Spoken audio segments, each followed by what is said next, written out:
नमस्कार बच्चों। पिछली कक्षा में हमने तत्पुरुष समास पढ़ा था, जिसमें हमने द्वितीय विभक्ति से लेकर सप्तमी विभक्ति के चिन्हों का प्रयोग करते हुए समास विग्रह करना सीखा था। और आज बच्चों हम तत्पुरुष समास के भेद हैं उनके बारे में पढ़ेंगे। तो आइए देखें तत्पुरुष समास के भेद। तत्पुरुष समास के 3 उपभेद और हैं। कौन कौन से हैं उपभेद? पहला कर्मधारय समास, दूसरा है द्विगु समास, तीसरा है न्याय समास। तो बच्चों सबसे पहले हम कर्मधारय समास के बारे में पढ़ेंगे। तो आइए देखें इसकी परिभाषा कर्मधारय समास की। सबसे पहले यह जान लें कि यह तत्पुरुष समास का क्या है। यह समास तत्पुरुष समास का एक उपभेद है। कर्मधारय समास तत्पुरुष समास का एक उपभेद है। इसमें एक पद विशेषण और दूसरा विशेष्य होता है, अथवा एक पद उपमेय और दूसरा पद उपमान होता है। इसके दोनों पदों की विभक्तियां समान होती हैं। यदि लिंग विषम हो तो उत्तर पद के आधार पर लिंग का निर्णय किया जाता है। कह रहे हैं कि इसमें एक पद विशेषण होता है और दूसरा पद विशेष्य होता है। या ये कह लें कि एक पद उपमेय होता है पहला पद, और दूसरा जो है उपमान होता है। इसके दोनों पदों में विभक्तियां समान होती हैं। लेकिन यदि लिंग विषम हो तो, अगर लिंग समान नहीं है, अलग अलग है, तो उत्तर पद यानी दूसरे पद के दूसरे शब्द के आधार पर लिंग का निर्णय किया जाता है कि उत्तर पद किस लिंग का है, उसी के आधार पर लिंग का निर्णय किया जाता है। तो आइए देखें इसका विग्रह क्या है। समस्त पद यहाँ यानी समास लिखा है, और समास इन समस्त पद का विग्रह यहाँ दिया है, और साथ साथ अर्थ भी दिया है कि इस समस्त पद का अर्थ क्या है। पहला समस्त पद है यानी समास है नीलोत्पलम। विग्रह उसका हुआ नीलम चा तत् उत्पलम। तो नीलोत्पलम का क्या अर्थ है? नील कमल। कमल कैसा है? नीला है। तो नीला क्या हुआ? इसका विशेषण हुआ, और कमल विशेष्य है। तो यहाँ पर नीलोत्पलम का विग्रह हुआ नीलम चा तत् उत्पलम। इसी तरह से कमल मुखम, इसका क्या हो गया कि कमल के समान मुख। कमल के समान मुख। तो यहाँ पर कमलम इव मुखम, क्योंकि कमल जो है नपुंसक लिंग में है, तो कमलम इव मुखम, कमल के समान, इव का अर्थ है समान, मुख। क्योंकि किसका विशेषण बताया जा रहा है? मुख का। विशेष मुख हुआ और विशेषण क्या हुआ? कमल, कमल के समान मुख। कृष्ण सर्पः, काला सांप। सांप कैसा है? काला है। तो इसका विग्रह किया हमने कृष्णा चा असौ सर्पः। इस तरह से विग्रह किया। और अर्थ क्या? काला सांप। तो हमें क्या पता चला? सांप कैसा है? काला है।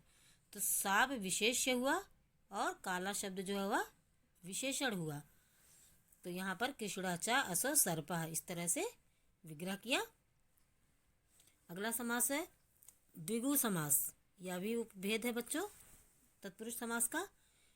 इसकी परिभाषा है यदि पूर्व पद यानी पहला पद संख्यावाचक विशेषण हो और दूसरा पद विशेष्य हो, और दोनों पद मिलकर किसी समूह का बोध कराते हों, तो वहाँ पर द्विगु समास होता है। कह रहे हैं कि यदि पहला पद यानी पहला शब्द संख्यावाचक विशेषण हो और दूसरा पद विशेष्य हो, और दोनों पद मिलकर किसी समूह का ज्ञान कराते हैं, तो वहाँ पर द्विगु समास होता है। यहाँ पर आप देख रहे हैं समस्त पद लिखा है, समास विग्रह और अर्थ। हमने साथ साथ सब बताया है कि समस्त पद जो समास है हमारा, उसका अर्थ क्या निकलेगा या क्या होगा। तो यहाँ पर है पंचपात्रम। तो यहाँ पर क्या करें? पहला पद संख्यावाचक हो विशेषण हो। तो संख्यावाचक विशेषण क्या हुआ? पंच यानी 5। पात्रम, पात्रम क्या है? विशेष्य है। तो दोनों मिलकर किसका बोध करा रहे हैं? एक समूह का बोध करा रहे हैं कि 5 पात्रों का समूह। यही तो हुआ, 5 पात्रों का समूह। तो यहाँ पे हमने क्या लिखा? 5 पात्रों का जो है षष्ठी विभक्ति है और बहुवचन है, तो 5 जो है वो बहुवचन में है और षष्ठी विभक्ति का चिन्ह भी आ रहा है, 5 पात्रों का समूह। तो यहाँ पर हमने लिखा पंचानाम और पात्र के लिए, पात्रम के लिए क्या लिखा? पात्राणाम। तो एक समूह दिखाई दे रहा है यहाँ पर 5 पात्रों का, तो यहाँ पर समूह के लिए क्या लिखा? समाहारः। और इस तरह से विग्रह हुआ पंचानाम पात्राणाम समाहारः, यानी 5 पात्रों का समूह। इस समास शब्द का अर्थ हुआ 5 पात्रों का समूह। तो पंचानाम पात्राणाम समाहारः, क्योंकि यहाँ पर हमेशा जब संख्याएं आएंगी तो वह द्विवचन में और बहुवचन में, अधिकतर बहुवचन में ही आएंगी। तो इसलिए हमें यहाँ पर हमेशा षष्ठी विभक्ति के बहुवचन के शब्द रूपों का प्रयोग करना है और साथ में समाहारः शब्द लगाना है, जिससे यह पता चलेगा कि यह समूह के लिए प्रयोग किया गया है। इसी तरह से आप देखिए सप्तऋषि, सप्तऋषि 7 ऋषियों का समूह। तो यहाँ पर हमने लिखा 7 ऋषियों का समूह, सप्तानाम ऋषिणाम समाहारः। यहाँ पर भी देख रहे हैं आप समाहारः लगाया। द्विगु समास की पहचान भी बच्चों यही है कि अंत में अगर समाहारः शब्द आता है तो यहाँ पर संस्कृत में पहचान है कि द्विगु समास है और उससे पहले संख्यावाची शब्द हो। लेकिन जहाँ पर जैसे नदी शब्द आए तो नदी जो है वह द्विगु समास के अंतर्गत नहीं आता है बच्चों। वहाँ जैसे 5 नदियों का समूह, तो पंचानाम नद्यानाम समाहारः द्विगु नहीं हो सकता, क्योंकि जहाँ पर नदी शब्द आ जाए उसके साथ संख्या हो पहले और नदी शब्द आए, वहाँ पर द्विगु समास नहीं होगा बल्कि अव्ययी भाव समास होगा। इसलिए कभी भी अगर इस तरह का समास आता है तो आप उसमें पहचानने के लिए आता है तो आप उसमें द्विगु समास नहीं बताएंगे, उसमें आप अव्ययी भाव समास बताएंगे। क्योंकि नदी शब्द के साथ अगर संख्या आती है तो वहाँ पर द्विगु समास ना होकर अव्ययी भाव समास होता है। इस बात का विशेष ध्यान रखें।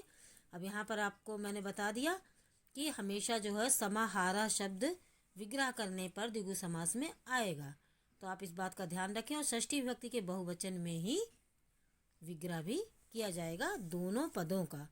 और संख्या शब्द जो विशेषण होगी और जो दूसरा ऋषि शब्द है इसमें जैसे पात्रम शब्द है, तो ये सब क्या है? विशेष्य हैं। तो आशा करती हूँ आपको द्विगु समास अच्छे से समझ में आया होगा। आइए अब अगला समास देखें। अगला है न्याय समास। यह भी तत्पुरुष समास का उपभेद है। इस समास का पूर्व पद यानी पहला शब्द या पद न्या होता है यानी ना होता है। न्या का अर्थ है कि ना होता है। यदि ना के आगे कोई स्वर हो तो ना का अन हो जाता है और आगे वाले स्वर की मात्रा जुड़ जाती है। यदि ना के आगे कोई व्यंजन वर्ण हो आ जाए तो ना के स्थान पर आ हो जाता है और व्यंजन उसके साथ जुड़ जाता है। तो जैसे यहाँ पर उदाहरण देख रहे हैं आप, अज्ञानम, तो ना यहाँ पर ना है, यहाँ शब्द है ना, यहाँ जा यहाँ मिलके ज्ञा होता है, तो यहाँ पर ना है और ना से पहले आ आया है और इसका विग्रह किया तो ना ज्ञानम, जिसका ज्ञान ना हो। तो इसके स्थान पर क्या हुआ? अन शब्द आया, अज्ञानम। इस तरह से बना अभेदः, इसका विग्रह हुआ ना भेदः। तो जिसका जो भेदित ना हो या जिसका कोई भेद ना हो, तो इसका क्या हुआ? अभेदा का विग्रह क्या हुआ? ना भेदः। अब्राह्मणः, अब्राह्मणा, तो इसमें क्या हुआ? अब्राह्मणा में ना ब्राह्मणा, जो ब्राह्मण ना हो। तो इस तरह से बच्चों इसका विग्रह होगा। तो बच्चों मैंने आज आपको तत्पुरुष समास के उपभेद पढ़ाए। आशा करती हूँ आपको अच्छे समझ में आया होगा। आप इस कार्य को अपनी कॉपी में लिखेंगे और याद करेंगे और वीडियो देखते हुए बार बार इसको समझेंगे। आपको बच्चों सिर्फ यहाँ पर इतना ही ध्यान रखना है कि जैसे अज्ञानम आया तो विग्रह में ना ज्ञानम आपको कर देना है। अभेदा आया तो विग्रह में ना भेदा करना है। और अब्राह्मणा आया तो ना ब्राह्मणा, और ना ब्राह्मणा आया तो अब्राह्मणा। आपको सिर्फ इतनी बातें समझ में अच्छे से आ जाएंगी तो आप न्याय समास जो है वो आप अच्छे से समझ लेंगे। कि आपको अगर अज्ञानम शब्द दे दिया और कहा जाए कि इसका विग्रह करिए तो आप आ के स्थान पर ना लिखेंगे और ना ज्ञानम हो जाएगा। और ना ज्ञानम विग्रह देकर आपसे पूछ ले कि समस्त पद इसका क्या होगा तो अज्ञानम। ना के स्थान पर समस्त पद में बनाते समय आ का प्रयोग होगा और विग्रह करते समय आ के स्थान पर ना वर्ण का प्रयोग होगा। तो बच्चों आशा करती हूँ आपको मैंने जितना भी पढ़ाया और समझाया आपको अच्छे से समझ में आया होगा। आप इस कार्य को अपनी कॉपी में अच्छे से लिखेंगे और वीडियो देखकर बार बार समास को समझने की कोशिश करेंगे। इसी के साथ धन्यवाद।